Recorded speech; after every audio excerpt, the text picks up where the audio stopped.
मेरे साथ हैं एक ऐसे नेता जिन्होंने उत्तर प्रदेश में एक बार नहीं बल्कि कई बार इतिहास रचा है। 2014 में उत्तर प्रदेश में उन्होंने बीजेपी की साख बनाई। 2017 में एक प्रचंड बहुमत के साथ 312 सीटें दिलाकर प्रदेश के राजनीति का स्वरूप बदल डाला। आज बात करते हैं गृह मंत्री अमित शाह जी से एक एक्सक्लूसिव इंटरव्यू में, इस चुनावी दौर में उनका पहला इंटरैक्शन। अमित शाह जी, आपको न्यूज़ 18 को पहला एक्सक्लूसिव इंटरव्यू इस चुनावी दौर में देने के लिए बहुत बहुत धन्यवाद। शुरुआत करते हैं उत्तर प्रदेश के चुनाव से। बहुत कम नेता हैं जो कि इस देश में उत्तर प्रदेश को उस तरीके से समझते हैं जैसे कि आप समझते हैं। 2014 में आपने बीजेपी की उत्तर प्रदेश में साख बनाई। 2017 में प्रचंड बहुमत के संग सरकार बनी, उसके पीछे आपका हाथ था। इस बार आपने 300 पार का नारा दिया है। 3 चरण का चुनाव 172 सीटों पर हो चुका है। उसको देखते हुए आप क्या कहेंगे आज? देखिए, 3 चरण का जो चुनाव हो रहा है और बाकी जो चुनाव है, मैं उत्तर प्रदेश में जब हमारी जन विश्वास यात्रा घूमी, विजय संकल्प रैलियां हुई, मैं पूरे उत्तर प्रदेश का दौरा कर आज यहाँ आपके सामने बैठा हूँ। उत्तर प्रदेश में बहुत बड़े बहुमत के साथ भारतीय जनता पार्टी की सरकार बनने जा रही है। योगी जी के नेतृत्व में भारतीय जनता पार्टी उत्तर प्रदेश का जनता का मन जीतने में सफल हुई है और प्रधानमंत्री की लोकप्रियता 2013 दिसंबर से भी ज्यादा आज हम इसको महसूस कर रहे हैं। ग्राउंड में ये फील है। ग्राउंड में ये फील है और मैं मानता हूं कि उत्तर प्रदेश का चुनाव फिर से एक बार बहुत अच्छे नतीजे भारतीय जनता पार्टी के लिए लाएगा और विजय की बाउंड्री निश्चित ही उत्तर प्रदेश की जनता भारतीय जनता पार्टी के लिए लगाने जा रही है। ज़्यादातर अगर सर्वे को देखें अमित शाह जी, तो 230 से 260 सीट्स आपको दी जा रही थी। तो आप देखिए, 2017 के सर्वे का एवरेज 238 था और हमें 325 सीटें मिली थी। कई बार सर्वे में परसेप्शन भी बहुत महत्व रखता है, क्योंकि सारे सर्वे करने वाले अपनी क्रेडिबिलिटी को सर्वे के साथ जोड़ते हैं और दूसरा, जो सर्वे करने वाले को भी जनता बताती है वो हमेशा सच हो वो जरूरी नहीं। ढेर सारे कंसिडरेशन होते हैं, कौन आया है, कहाँ से आया है, कुछ मालूम नहीं है। सब लोग संभल कर बोलते हैं, चुप कर जाते हैं और जो चुप कर जाते हैं इसका वोट कभी सर्वे में रिफ्लेक्ट नहीं करता है। अमित शाह जी, आप काफ़ी यूपी में आपने काफ़ी जगहों पर रैलियां संबोधित की, आप काफ़ी देर से घूम रहे हैं, 3 चरण का चुनाव हो चुका है। आप ये बताइए कि आपके लिए कौन से बड़े मुद्दे हैं जिनके साथ आप जनता के बीच में गए हैं? देखिए, 4 ऐसे मुद्दे हैं जिसने उत्तर प्रदेश की जनता को भारतीय जनता पार्टी के साथ अगले 3 चुनावों से ज्यादा मजबूती से जोड़ा है। सबसे पहला मुद्दा है लॉ एंड ऑर्डर, दूसरा मुद्दा है गरीब कल्याण का, तीसरा मुद्दा है उत्तर प्रदेश के अंदर विकास, इंफ्रास्ट्रक्चर हो, पीने का पानी हो, स्वास्थ्य की सुविधा हो या बिजली पहुंचना हो, और हमारा चौथा मुद्दा है कि हमने जिस प्रकार से उत्तर प्रदेश के अंदर एडमिनिस्ट्रेशन में परिवर्तन किया है, ये बहुत बड़ा मुद्दा है। तो लॉ एंड ऑर्डर बड़ा मुद्दा है, हमारा गरीब कल्याण का मुद्दा भी बड़ा है, विकास भी बड़ा मुद्दा है और लोगों को ऐसा मालूम कराने में हम सफल हुए हैं कि हमारी सुनवाई हो रही है। ये बहुत महत्वपूर्ण बात है उत्तर प्रदेश के लिए, क्योंकि बसपा सपा की जो सरकारें चलती थी, जो जातिवाद के आधार पर चलती थी, परिवार के वाद के आधार पर चलती थी, वो सरकारों में कभी भी जनता की सुनवाई नहीं होती थी। एक सरकार आती थी, एक जाति का काम करती थी, दूसरी सरकार आती थी, दूसरी जाति का काम करती थी। जनता को कहीं से न्याय मिलने की उम्मीद खत्म हो गई थी और धीरे धीरे इसको वास्तविकता मानकर लोगों ने स्वीकार भी लिया था।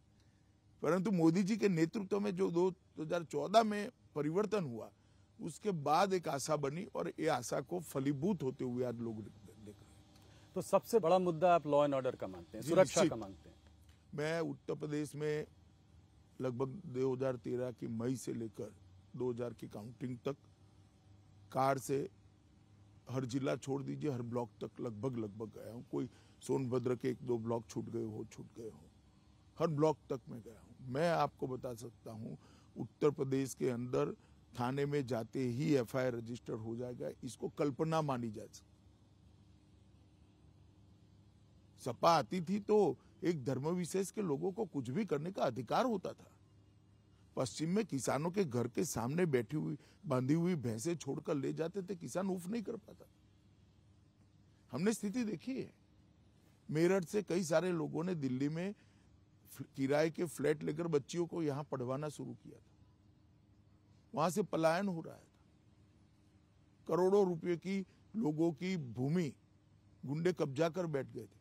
आज योगी जी की सरकार बनने के बाद डकैती के अंदर 72% की कमी आई, लूट के अंदर 62% की कमी आई, अपहरण के अंदर 29% की कमी आई और बलात्कार के मामले में 50% की कमी। ये बहुत बड़ा मुद्दा उत्तर प्रदेश के।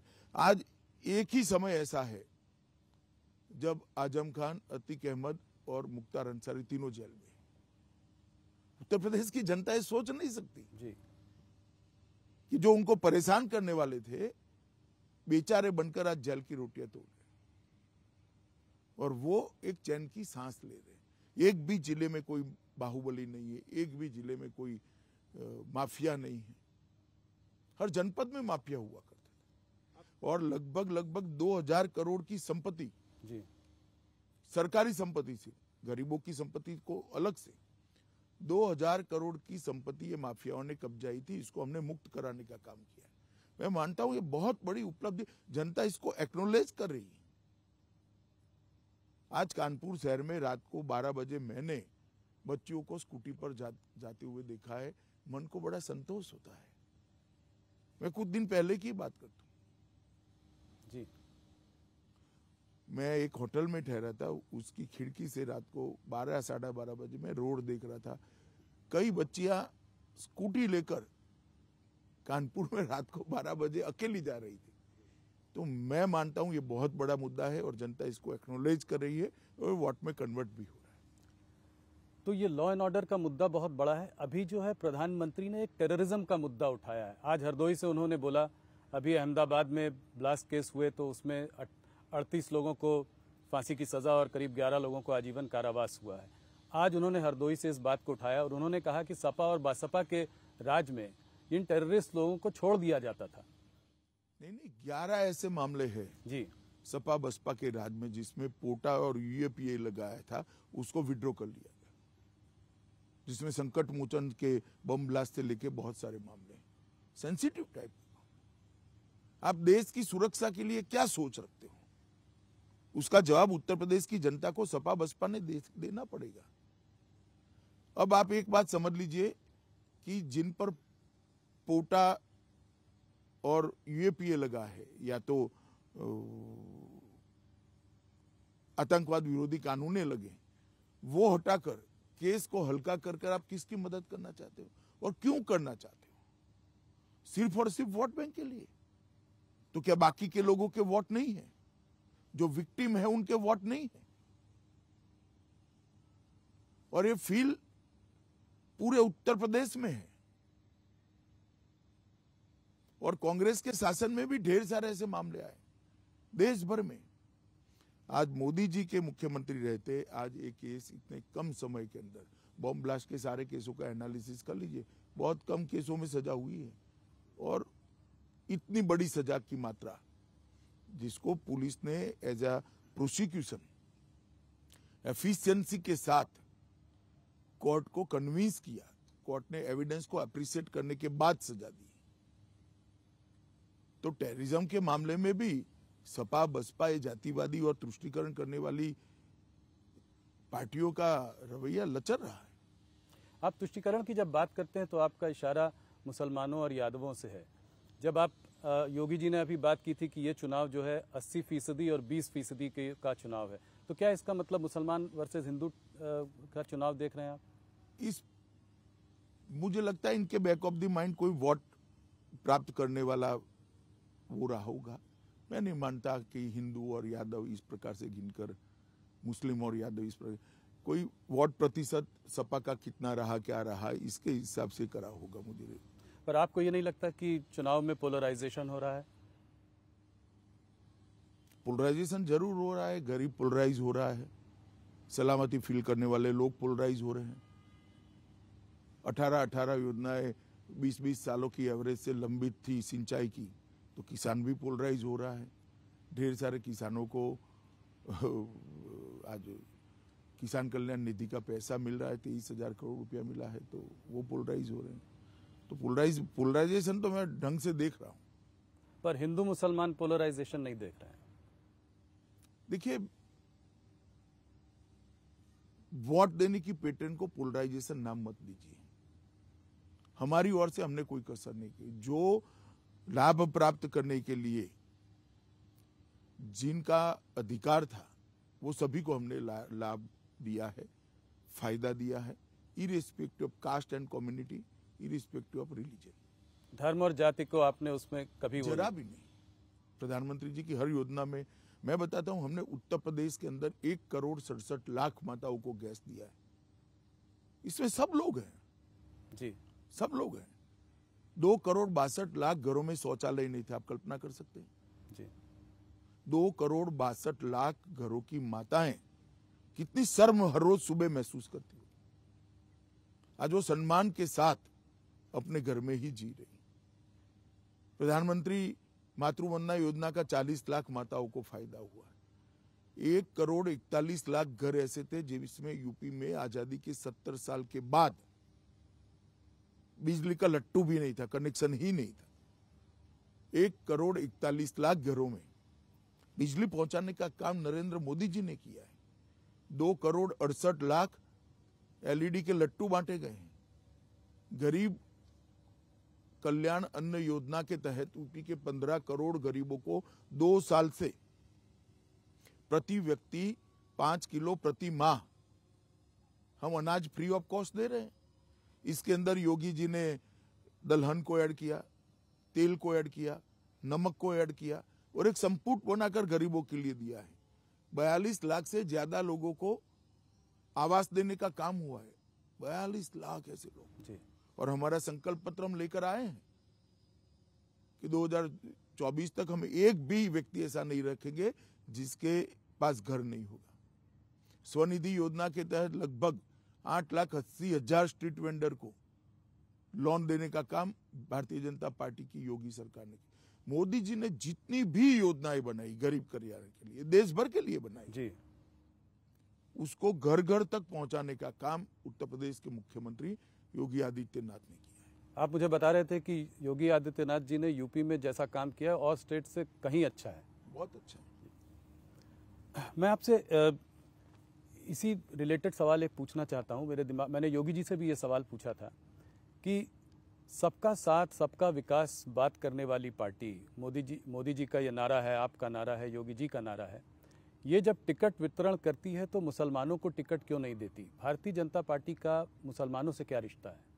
देखिए, भारतीय जनता पार्टी का जहाँ तक मुसलमानों का रिश्ते का सवाल है, सरकार का भारत के नागरिक के साथ और एक जिम्मेदार राजनीतिक दल के भारत के नागरिक के साथ होना चाहिए, वो ही रिश्ता हमारा है। मगर चुनाव में कौन वोट देता है वो भी तो देखना पड़ता है। तो आप ये कह रहे हैं कि ये एक राजनीतिक आपकी मजबूरी है? मजबूरी नहीं है, ये राजनीतिक शिष्टाचार है। चुनाव जीतना भी जरूरी है, इस वजह से इस तरीके की निश्चित रूप से जी। उसके बाद अगर उनके कल्याण में कहीं भेदभाव हो तो कोई आरोप कर सकता है। सरकार संविधान के आधार पर चलती है और सरकार जनता के वोटों से चुनकर आती है, जो देते हैं उसे। तो राजनीतिक प्रतिनिधित्व इसके साथ ही जुड़ा हुआ है। ये मुजफ्फरनगर और कैराना में आज भी आपको लगता है पलायन का मामला काफी बड़ा मुद्दा है? आपको लगता है कि परिस्थितियां मुद्दा तो आज भी है जी। मगर अब मुद्दा ये है कि जो आए हैं वो शांति से जी रहे हैं और जाना नहीं पड़ रहा है। तो परिस्थितियां बहुत बदली हैं, बदली है परिस्थितियां। देखिए, सबसे बड़ी उपलब्धि भारतीय जनता पार्टी की, योगी सरकार की उपलब्धि ये है कि उत्तर प्रदेश में राजनीति का अपराधीकरण हो गया था और एडमिनिस्ट्रेशन का राजनीतिकरण हुआ था। भारतीय जनता पार्टी की सरकार आने के बाद, योगी आदित्यनाथ के मुख्यमंत्री बनने के बाद आज ना राजनीति का अपराधीकरण भी है, अपराधीकरण नहीं है जी, और ना एडमिनिस्ट्रेशन का राजनीतिकरण है। ये दोनों चीजों को, जो नासूर थे लोकतंत्र के लिए, लोक कल्याण के लिए, ये दोनों चीजों को हम रिमूव करने में हम सफल हुए हैं।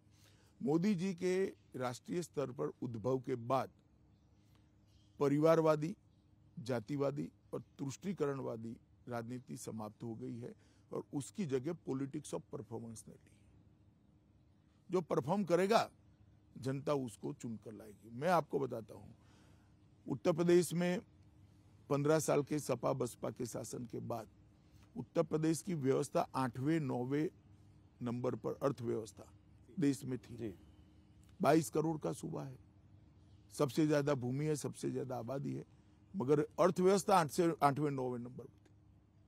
22 करोड़ लोगों का खाना पीना रहन सहन भी गिन लो तो अर्थव्यवस्था 1 नंबर पर होनी थी, मगर नहीं थी। 5 ही साल में 8वें 9वें स्थान पर से हम इसको देश की दूसरे नंबर की बड़ी अर्थव्यवस्था बनाए। मुझे विश्वास है 2 साल के अंदर ही फिर से भारतीय जनता पार्टी की सरकार बनने के बाद इसको हम 1 नंबर पर ले जाएंगे। ये बहुत बड़ी उपलब्धि है। प्रदेश का जीडीपी 10,90,000 करोड़ था, आज प्रदेश का जीडीपी 21,31,000 करोड़। एक 5 साल के कालखंड में हमने उसको 2 गुना करा है। ईज ऑफ डूइंग बिजनेस में 14वें स्थान पर थे, आज दूसरे स्थान पर है। बेरोजगारी की दर 17.3% थी, आज 4.1% है। और लगभग 1,61,00,000 नौकरियों के, रोजगार के नए मौके जनरेट हुए। ये बहुत बड़ी उपलब्धि है भाई। नहीं, आपने ये आंकड़े बताए तो अखिलेश जी कहते हैं कि भारतीय जनता पार्टी मुद्दों से भटक रही है, बात करती है तुष्टीकरण की, जबकि बात करनी चाहिए महंगाई और बेरोजगारी की। देख ही लेंगे इंटरव्यू, अखिलेश जी आंकड़ों के आधार पर इसका जवाब दें जी कि हम मुद्दों से भटके हैं या वो भटके हैं। महंगाई का मामला भी वो उठाते हैं।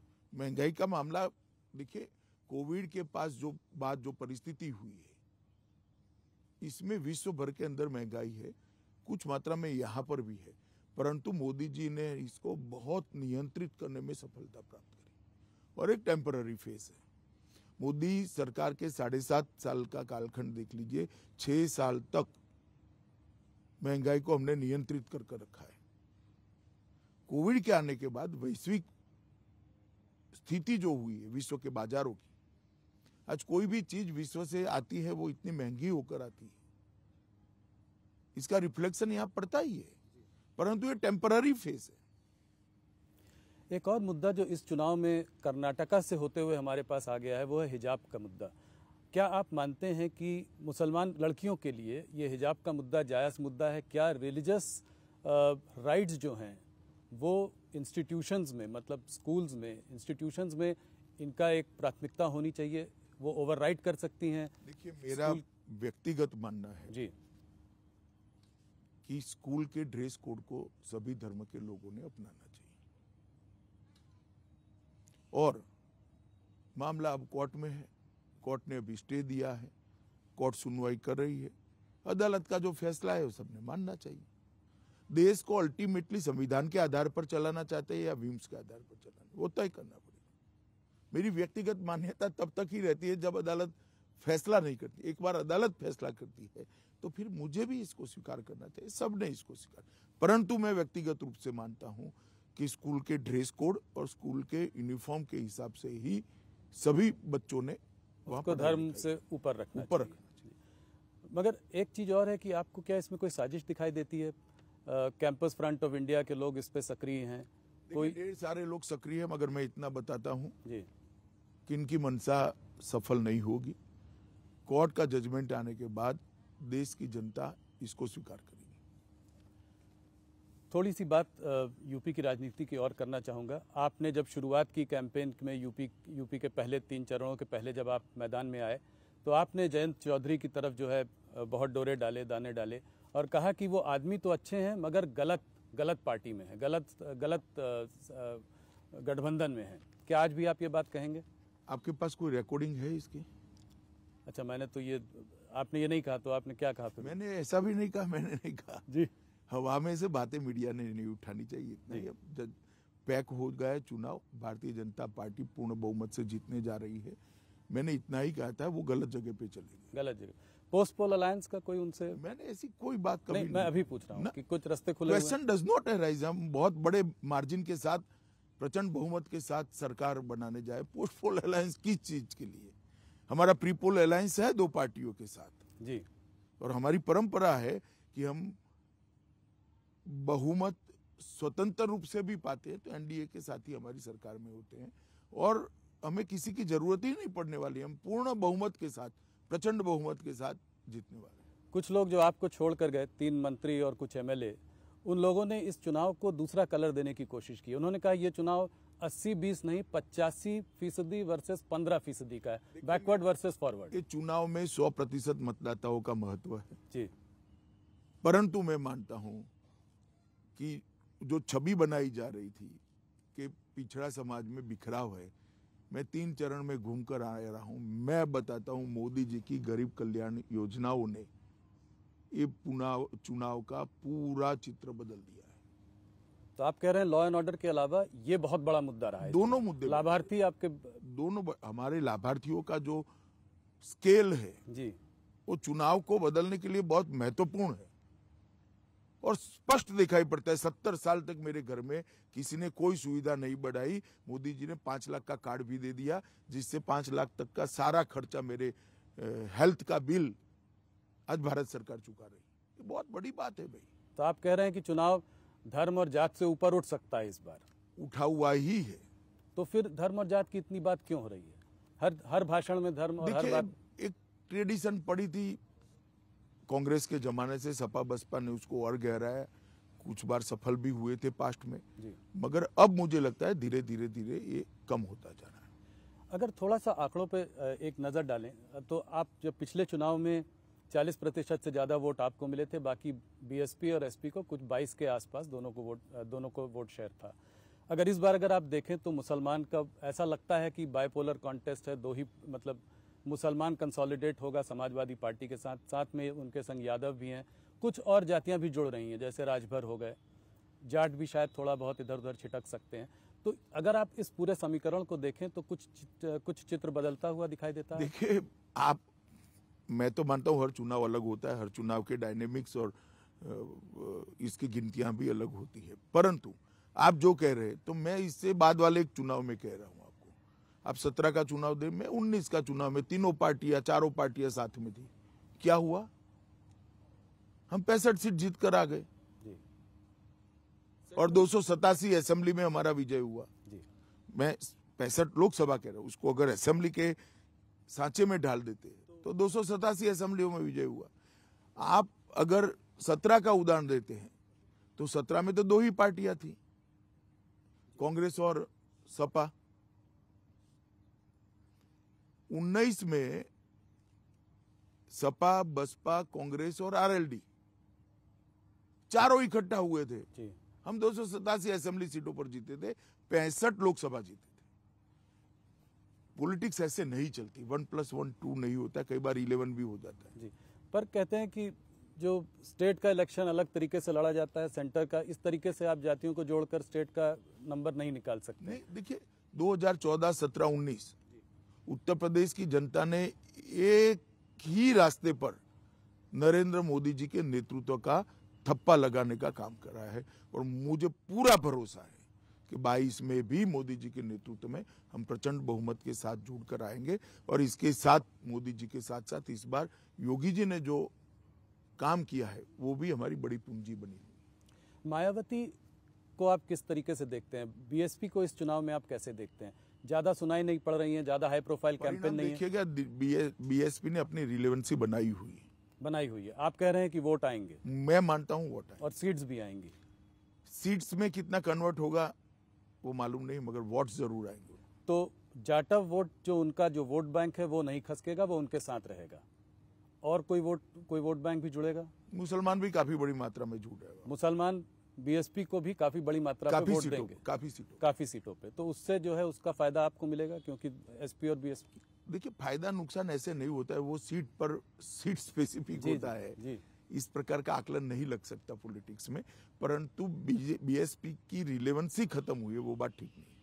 पर मायावती और बीजेपी का कोई गठबंधन होने का कोई पॉसिबिलिटी, कोई आगे जाकर गठबंधन तो की तालमेल राहुल भाई आप समझते नहीं, गठबंधन की जरूरत ही नहीं है। हम प्रचंड बहुमत से आप स्वयं ही सरकार बनाने जा रहे हैं। समर्थन तो बाद में अच्छा काम करने में सबका चाहिए, सपा का भी चाहिए जी, ओपोजिशन का रत्नात्मक समर्थन तो चाहिए ही चाहिए, परंतु सरकार बनाने के लिए किसी की जरूरत नहीं पड़ेगी। भारतीय जनता पार्टी अकेले बहुमत प्राप्त करेंगी। हमारे पास जो दल है, 2 दल है, वो भी अच्छी सीटें प्राप्त करेंगे। हम पर्याप्त सीटें जीतेंगे। आपको लगता है इस बार लड़ाई बैकवर्ड वोट्स की है? नॉन जाटव बैकवर्ड वोट्स की लड़ाई सबसे ज्यादा है। सब लोग उस वोट बैंक की तरफ। देखिए, उत्तर प्रदेश में 3 वर्ग है जी। एक, गरीब कल्याण की हमारी योजनाओं ने सबसे गरीब व्यक्ति को भाजपा के साथ जोड़ा है। जो मध्यम वर्गीय लोग थे वो कानून और व्यवस्था और सुख चैन की जिंदगी के कारण भाजपा के साथ जुड़े, और जिनको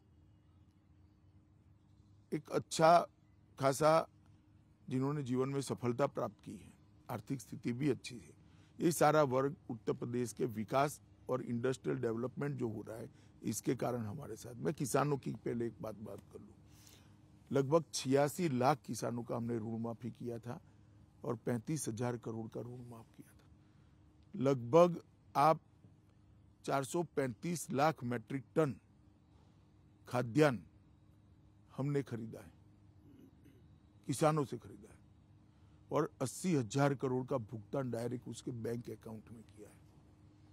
2 करोड़ 84 लाख किसानों को प्रधानमंत्री किसान सम्मान निधि सीधी इनके बैंक अकाउंट में जाती है, हर साल 6,000 रुपया, और 32,500 करोड़ रुपया आज तक मोदी जी ट्रांसफर कर चुके हैं। प्रधानमंत्री किसान फसल बीमा योजना के तहत 25,60,000 किसानों को लगभग 2,200 करोड़ रुपया का भुगतान हो गया है, और लगभग 4,72,000 करोड़ रुपया फसली ऋण जो शॉर्ट टर्म होता है जी, हर फसल के लिए होता है, उसको हमने पहुंचाया है। लगभग 2 करोड़ किसानों को किसान क्रेडिट कार्ड पहुंचा है, और आज इसका परिवर्तन क्या हुआ देखिए। यूपी गन्ना, चीनी, गेहूं, आलू, हरी मटर, आम, आंवला और दूध, इस सब में देश में नंबर 1 बना है, जो 5 साल पहले किसी भी चीज में नहीं था। अब अखिलेश जी कह रहे हैं कि मुद्दों से भटक रहे। भैया हम तो नहीं भटक रहे, आप इसका जवाब दो। आपके समय में गन्ने का प्रदेश होने के बावजूद भी क्यों नंबर 1 नहीं थे? दूध का उत्पादन इतना ठेठ पानी होने के बावजूद भी क्यों नंबर 1 नहीं थे? गेहूं में क्यों नंबर 1 नहीं थे? आप बताओ।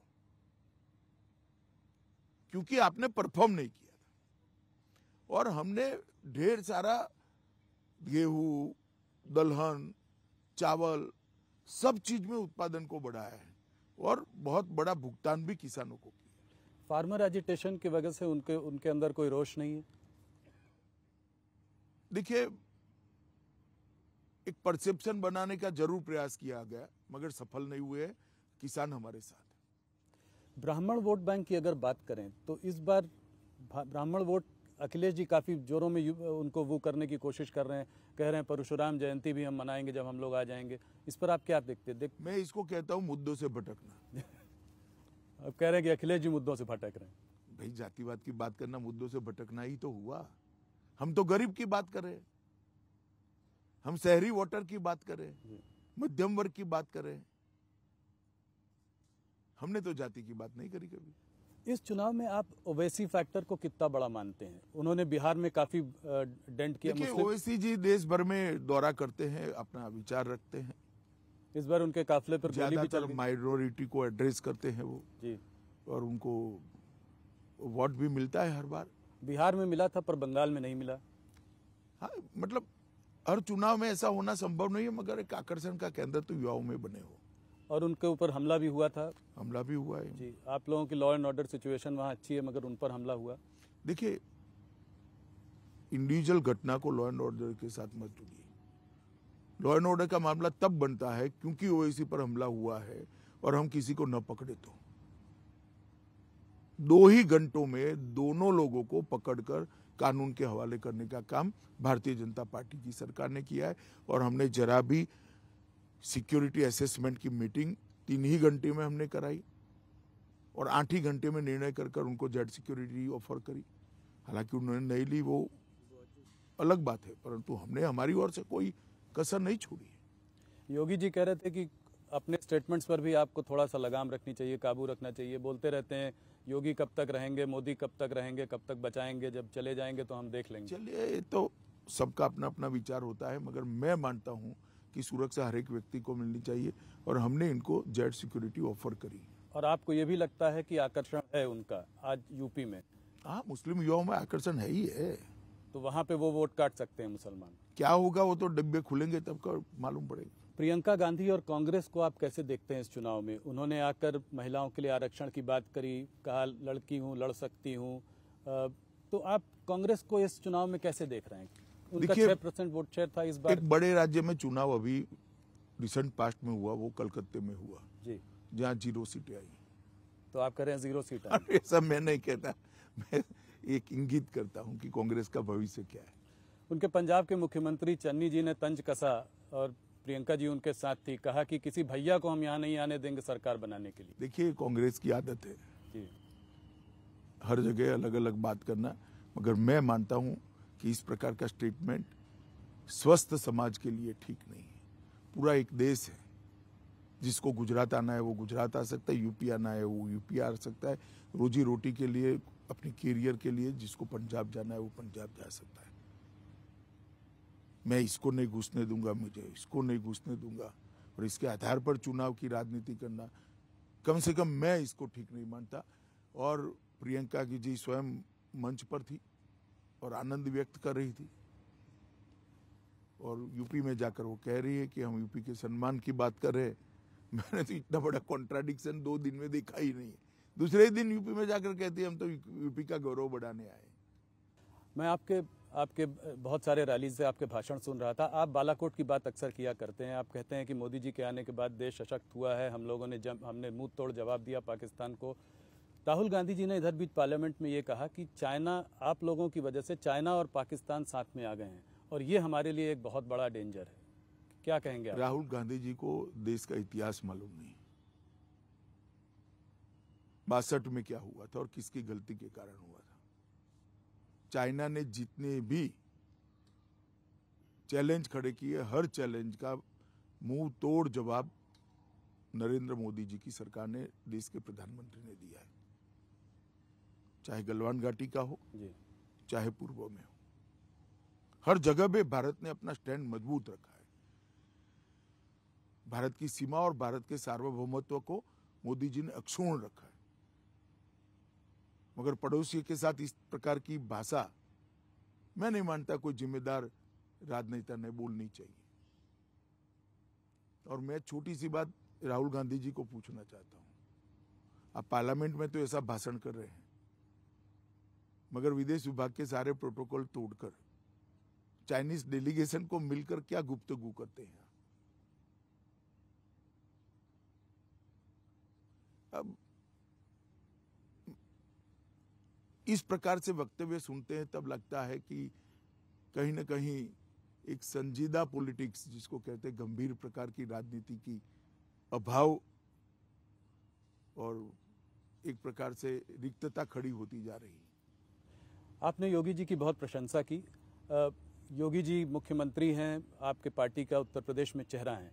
चाहे सीट कितनी भी आए, क्या आप कह सकते हैं कि मुख्यमंत्री वही बनेंगे? निश्चित रूप से उनके नेतृत्व में ही हम चुनाव लड़े, वही बनेंगे। वही बनेंगे, चाहे जो भी, अगर आपकी बहुमत आएगी तो। कुछ नहीं, बहुमत है ही नहीं भाई, तुम हाँ, मानकर चलो प्रचंड बहुमत के साथ हमारी नहीं, वो तो सरकार बनेगी। प्रचंड आएगी तो अच्छा है, मगर अगर नहीं भी आए तो वो मुख्यमंत्री हर हाल में वही। एक दो सवाल थोड़ा यूपी से हटकर सीए पे बात करना चाहूंगा। नहीं, मैं सबसे पहले यूपी की शिक्षा व्यवस्था के बारे में जरूर बताना चाहता हूँ। जी, यूपी एक ऐसा प्रदेश है जहाँ देश के सबसे ज्यादा युवा बसते हैं। वहाँ की शिक्षा व्यवस्था बिल्कुल लचर हो गई थी। भारतीय जनता पार्टी की सरकार बनने के बाद हमने 10 इंटरनेशनल यूनिवर्सिटीज खोलने का काम किया है, 51 नए कॉलेजेस खुले हैं और 80 कॉलेज के नए बिल्डिंग बनाने का काम किया है। पहले 12 मेडिकल कॉलेज थे, अब 40 मेडिकल कॉलेज है। पहले 1900 मेडिकल सीटें थी, अब 4200 मेडिकल। 28 इंजीनियरिंग कॉलेज खुली है, 26 पॉलिटेक्निक कॉलेज खुले, 771 कस्तूरबा विद्यालय खुले जिससे बच्चियों की शिक्षा को आगे बढ़ाया जा सके। और एक प्रकार से यूपी के हर जनपद के अंदर, चाहे मेडिकल शिक्षा हो, चाहे इंजीनियरिंग की शिक्षा हो, चाहे रोजगार संबंधित शिक्षा का वातावरण बनाना हो, चाहे ट्रेडिशनल कोर्सेज हो, ये सब जगह पे शिक्षा के माहौल के अंदर बहुत बड़ा परिवर्तन लाने का हमने काम किया है। और इसके कारण युवाओं में एक नई आशा जगी है और ढेर सारी युवा देखता है कि भाई केन बेतवा 2 पीढ़ी से सुनते थे, कभी होती नहीं थी। मोदी जी ने 44,000 करोड़ रुपए की केन बेतवा को कर दिया। इंफ्रास्ट्रक्चर के अंदर उत्तर प्रदेश के अंदर ढेर सारे बदलाव हुए। 5 एक्सप्रेसवे बना दिए हैं, 8 इंटरनेशनल एयरपोर्ट बने हैं, टोटल 12 एयरपोर्ट बन गए हैं, 70,000 किलोमीटर रोड का चौड़ीकरण या तो सुदृढ़ीकरण किया गया है, 7,000 किलोमीटर ग्रामीण सड़कों को बनाया गया है। ये सारी चीजें आज भारतीय जनता पार्टी की, हम 5 एक्सप्रेसवे, मतलब अखिलेश जी कहते हैं कि ये सब एक्सप्रेसवे तो हमारे समय में बन रहे थे, इसका क्रेडिट योगी जी लेना चाह रहे हैं। ये अखिलेश जी कोई नक्शा बता दे पहले, एक छोड़कर। और अब ये 5 एक्सप्रेसवे के साथ राज्यों के रोड्स को जोड़ने का, हर जनपद को जोड़ने की भी हम शुरुआत कर रहे हैं। तो एक इंफ्रास्ट्रक्चर और एजुकेशन, ये दोनों में जो परिवर्तन आया है, इससे युवाओं की आशाएं बहुत जगी है, एक आत्मविश्वास जगा है और कुछ कर दिखाने का जोम भी बढ़ा है। और मैं मानता हूं कि उत्तर प्रदेश का युवा अगर देश के विकास के साथ जुड़ता है तो समग्र देश के लिए बहुत अच्छा है। अमित शाह जी, पंजाब की अगर और थोड़ा सा देखें, उसके चुनाव की तरफ थोड़ा नजर डालें, वहां पे मतदान हो चुका है। क्या लगता है आपको, कैप्टन अमरिंदर और सुखदेव सिंह ढींसा जी के संग साथ में जो आपने मिलकर वहां पे लड़ाई लड़ी, कैसे देखते हैं आप उसको? क्या आप पंजाब के चुनाव का आकलन ज्योतिषियों के अलावा कोई नहीं कर सकता। बड़ा विचित्र प्रकार का चुनाव हुआ है, मगर हम आशावादी है कि हमने बहुत अच्छे से चुनाव को लड़ा है। फार्मर एजिटेशन में का खामियाजा सबसे ज्यादा आपको उधर भुगतना पड़ा। वैसे भी आप ज्यादा सीटों पे अभी तक लड़ते नहीं थे अकाली दल की वजह से। मैं पंजाब में 9 एक रैली कर आया हूँ जी। मैं आपको बताता हूँ, वहाँ सुरक्षा भी एक बहुत बड़ा मुद्दा है जी। सीमांत प्रदेश है और मोदी जी को जिस तरह से भाषण करने से रोका गया, वो भी बहुत बड़ा मुद्दा है। उसकी वजह से आपको लगता है कि कुछ हमें सफलता मिलेगी, कितनी मात्रा में मिलेगी, कैसी मिलेगी, वो तो डिब्बा खिलने के बाद ही मालूम पड़ेगा। सर्वे जो है आम आदमी पार्टी और कांग्रेस को आगे दिखा रहे हैं, लगता है आपको कि इनमें से किसी की सरकार बन सकती है? मैं अभी भी कहता हूं कि कोई सर्वे पंजाब की स्थिति में नहीं सर्वे करने की स्थिति में नहीं होगा। अगर हंग असेंबली होगी तो क्या होगा? आपको प्रेसिडेंट रूल का कुछ वहां पे नहीं, वो आंकड़ों पर निर्भर करता है। अगर कोई 2-3 लोग मिलकर बना लेते हैं तो अच्छा है। गठबंधन की सरकार इस देश में चली ही है। चन्नी जी ने आपको एक चिट्ठी लिखी थी जिसका आपने अभी 2-3 दिन पहले जवाब भी दिया। क्या आपकी सरकार ये मानती है कि सिख अलगाववादी जो हैं उनका आम आदमी पार्टी और अरविंद केजरीवाल के संग कोई साठगांठ है? आम आदमी पार्टी या अरविंद केजरीवाल जी छोड़ो जी, किसी भी दल का अलगाववादी और टेररिस्ट ग्रुपों के साथ साठगांठ और उसका चुनावी उपयोग, वो बड़ी गंभीर बात है और कोई सरकार उसको हल्के से नहीं ले सकती, हम भी नहीं ले सकते। हम जरूर इसकी जांच कराएंगे। तो आपको लगता है कि ऐसा हो रहा है क्योंकि आपने चिट्ठी का जवाब दिया है? देखिए, एक मुख्यमंत्री जब चिट्ठी लिखते हैं जी, चुनी हुई सरकार के मुख्यमंत्री जी, तो उसको हल्के से लेने का मेरे पास कोई कारण नहीं है, बाकी तो जांच में आएगा। उत्तराखंड में आपको क्या लगता है? कांटे की टक्कर दिखाई दे रही है, कांग्रेस कह रही है कि वो सरकार बना रहे हैं, आप कैसे निश्चित रूप से भाजपा की सरकार बन जाएगी, अच्छी सरकार बनेगी। धामी जी ने बहुत अल्प कालखंड के अंदर बहुत अच्छा काम किया। इन टोटो 5 साल में उत्तराखंड के अंदर 4 धाम के प्रोजेक्ट्स हो या बिजली के प्रोजेक्ट्स हो, ढेर सारे काम हुए और गरीब कल्याण वहां पर भी बहुत बड़ा मुद्दा है। कुछ आपने तीन मुख्यमंत्री रहे इस 5 सालों में, कुछ आपके बड़े नेता छटक के कांग्रेस की ओर गए, इसका कोई नुकसान हो सकता है? होता ही है, मगर एक पॉजिटिव वोट बैंक भी बड़ी जनरेट हुई। सरकार आप अच्छी बहुमत से बनाएंगे? विश्वास के साथ मैं कहता हूं अच्छे बहुमत से सरकार। गोवा को आप कैसे देखते हैं? गोवा में भी हमारा परफॉर्मेंस बहुत अच्छा है, स्थिति में हम सुधार करेंगे। गत चुनाव से हमें ज्यादा सीटें मिलेगी। पिछली बार तो कम सीटें होते हुए भी सरकार आपने ही बनाई थी। इतनी कम नहीं थी जी, मगर कम थी। इस बार हम स्थिति में बहुत सुधार करेंगे और सरकार आपकी बनेगी। सरकार हमारी बनेगी। और मणिपुर में भी बहुत अच्छा चुनाव हमारे लोग लड़ रहे हैं। 5 साल में मणिपुर में एक भी बार बंद नहीं हुआ है, ब्लॉकेड नहीं हुआ है। टेररिस्ट एक्टिविटी को कंट्रोल करने के अंदर हम सफल हुए हैं। और मणिपुर में डेवलपमेंट के काम भी पहली बार पहाड़ के लोग कह रहे हैं कि पहाड़ पर किसी एक सरकार ने डेवलपमेंट किया है तो भारतीय जनता पार्टी की बीरेन्द्र सिंह सरकार ने डेवलपमेंट किया है। पहाड़ पर हमें बहुत अच्छा इस बार समर्थन मिलने का मैं आशा रखता हूँ। अमित शाह जी, आपने बहुत दिनों बाद हम लोगों को इंटरव्यू दिया है, तो इसलिए मैं आपको 2-3 सवाल और पूछकर ही जाने दूंगा। सीएए पर, सीए कब तक लागू करेंगे आप? ये सवाल सब मैंने पिछले इंटरव्यू में भी आपसे पूछा था। पिछले इंटरव्यू में भी मैंने कहा था कि जब तक कोरोना से संपूर्ण रूप से निजात नहीं पा जा सकती, इस पर ये प्रायोरिटी नहीं हो सकती। हमारा प्रायोरिटी कोरोना। और जब सीए बना उसके बाद से 2 साल से कोरोना अप्स डाउन ये 3 लहरें आई हैं। अब सौभाग्य से तीसरी लहर भी धीरे धीरे अब समाप्त होने जा रही है। देश नॉर्मल स्थिति में आ रहा है। तो अब इसका मैंने कहा ना कि कोरोना के साथ जुड़ा हुआ है, हम तुरंत इस पर फैसला करेंगे, मगर इस पर पीछे हटने का question does not arise.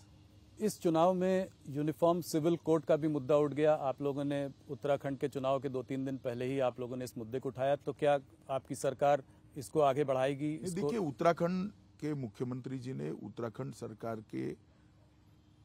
Uttarakhand नई सरकार जो बनने वाली है इसकी घोषणा में इसको शामिल किया है।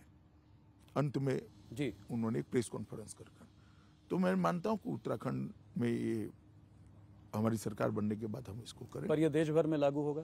वो बहुत व्यापक चर्चा करनी पड़ती है, करेंगे सबसे चर्चा। पर ये शुरुआत है। हाँ, ये शुरुआत।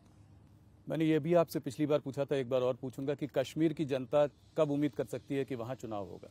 डिलिमिटेशन समाप्त होने को आया है। डिलिमिटेशन समाप्त होने के बाद जो 6-8 माह का वाजिब समय होगा उसमें हम जरूर चुनाव करा लेंगे। कोई कंफ्यूजन नहीं है उसमें। इमरान खान ने अभी कुछ हफ्ते पहले कहा कि इंडिया और पाकिस्तान को अपने इश्यूज खुद बैठकर आपसी समझौते से रिजॉल्व कर लेने चाहिए। कश्मीर के इशू पर उन्होंने खास करके ये बात कही है, क्या कहेंगे आप उनसे? देखिए, मेरा तो बहुत स्पष्ट मानना है कि कश्मीर भारत का अभिन्न अंग है और इस पर क्या चर्चा हो सकती है। तो आप कह रहे हैं कि इस पर चर्चा का कोई, ये पोजीशन है जी, देश की पोजीशन है, पार्लियामेंट में ली हुई पोजीशन है। और एक सरकार ने नहीं, अनेक सरकारों ने पोजीशन ली कि कश्मीर देश का अभिन्न अंग है। अमित शाह जी, आखिरी में जाते जाते एक सवाल और पूछूंगा। क्या आपको ऐसा लगता है कि जैसे जैसे चुनाव होते जा रहे हैं एक डिस्कोर्स का स्तर जो है गिरता जा रहा है? आज मुझे किसी ने व्हाट्सएप में फॉरवर्ड किया कि अखिलेश यादव जी, कोई एक कुत्ता जो है रैली में आ गया, अखिलेश यादव की रैली में आ गया और उन्होंने कहा कि अरे जाने दो, ये भारतीय जनता पार्टी का ही आदमी है। भारतीय जनता पार्टी के नेताओं ने भी इस तरह के बहुत कभी कभी ऐसे शब्द इस्तेमाल किए हैं। क्या आपको लगता है ये लोकतंत्र के लिए अच्छा है, हमारे देश के लिए अच्छा? जरा भी अच्छा नहीं है, मगर जब कांटे की टक्कर होती है, इस प्रकार की चीजें होती है, संयम, सबने संयम बरतना चाहिए। अमित शाह जी, बहुत बहुत धन्यवाद आपका, आपने अपना समय दिया, हमें पहला इंटरव्यू दिया इस चुनावी दौर में। बहुत दिनों बाद आपसे बात हुई, बहुत बहुत धन्यवाद। धन्यवाद भैया।